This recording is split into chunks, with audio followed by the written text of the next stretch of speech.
मैं आज तक कभी गई नहीं ऐसी जगहों पर। मेरा दिल डर भी रहा था, लेकिन मेरे पास इसके अलावा कोई चारा नहीं था। फ़ौरन मैं उसके साथ चल पड़ी। किसी तरह हम वहाँ पहुँचे। मैंने पीरों के मुतालिक अजीब अजीब बातें सुनी है। मैं बहुत डरी हुई भी थी। सवेरा, ये हम कहाँ आ गए? तुम परेशान ना हो, ये बाबा जी बैठे हुए, तुम जल्दी से सर ढको और मेरे साथ चलो। चलो जल्दी से आ जाओ। मेरी दोस्त ने बताया कि डरो नहीं, ये ना पैसा लेते हैं और ना किसी पर काला जादू या टोना वगैरह करते हैं, बल्कि इसका तोड़ करते हैं।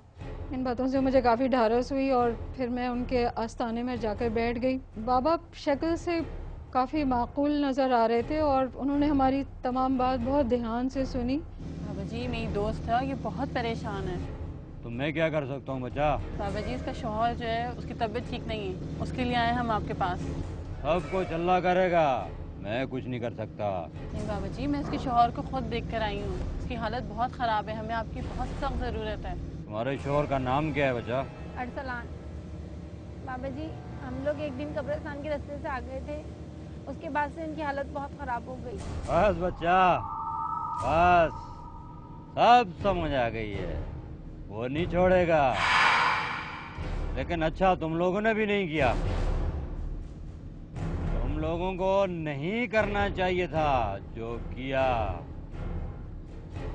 लेकिन बेटा, अल्लाह की जात बहुत बड़ी जात है, बहुत बड़ी जात है। सबको यकीन आ जाएगा, सब समझ जाएंगे। जाओ, रात बहुत हो गई है। और हाँ, रास्ते में रुकना नहीं, सीधे घर जाओ। मैं आऊँगा, मैं कल आऊँगा। मुझे मालूम था कि ये काम काफ़ी मुश्किल है, क्योंकि अरसलान तो किसी बात का कोई जवाब ही नहीं दे रहे थे। लेकिन फिर भी मुझे लगा कि अब मेरा काम बन जाएगा। और जब हम लौटे तो मेरा दिल बहुत खुश था और कई घंटों बाद में थोड़ी सी मैंने सुख की सांस ली कि अब मेरा काम बन जाएगा। अर्जुमन जो कुछ कर सकती थी उसने किया, लेकिन आप इसको मेरी नासमझी समझें या गलती कहिए, मैं ये बात मानने के लिए तैयार नहीं था कि उस पर कोई आसेब का साया है। मैं अपनी बात पे अटल था। बिल आखिर जो अपॉइंटमेंट मैंने शाम को बनाई थी साइकाट्रिस्ट से, मैं, अर्जुमंद, मेरी बीवी नजमा और अरसलान, हम चारों गाड़ी में पहुंचे क्लिनिक। अरसलान, चलो बेटा। नहीं आऊँगा, नहीं आऊँगा। अरसलान, चले। मैं नहीं आऊँगा। कौन हो तुम? मैं खुद निकला गाड़ी से, दरवाज़ा खोला उसका। मैंने उसको उठने को कहा, उसने फिर इनकार कर दिया। आज आप?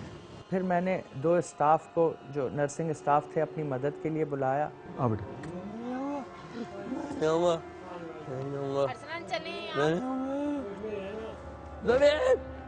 जाऊँगा। चल। आओ बेटा, आज आज। कौन है ये? या नहीं जा रहा। व्हील चेयर लेके आए थे वो लोग। उसने व्हील चेयर को लात मारी, व्हील चेयर दूर जाके गिरी। शायद 2-1 गमले जो वहाँ रखे हुए थे रास्ते में वो भी टूटे।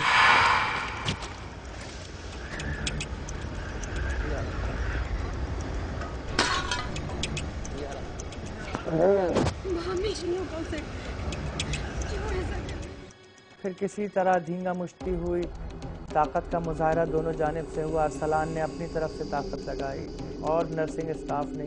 किसी भी तरह हम उसको अंदर लेके गए। छोड़ दे मुझे।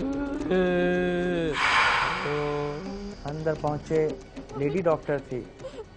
छोड़ दे मुझे, छोड़ दे मुझे, छोड़ दे मुझे, छोड़ दे मुझे। डॉक्टर साहब प्लीज मेरे भाई को देख लें, बहुत तबीयत खराब है इसकी, प्लीज। उसने देखा, मुआयना किया, लेकिन कुछ तफसीली मुआयना किए बगैर उसने कह दिया कि ये मेरा केस नहीं है। डॉक्टर साहब प्लीज मेरे भाई को देख लें, प्लीज, बहुत तबीयत खराब है इसकी। नहीं डॉक्टर साहब। अब मुझे यकीन सा हो चला था कि शायद यह आसेब का ही कोई असर हो।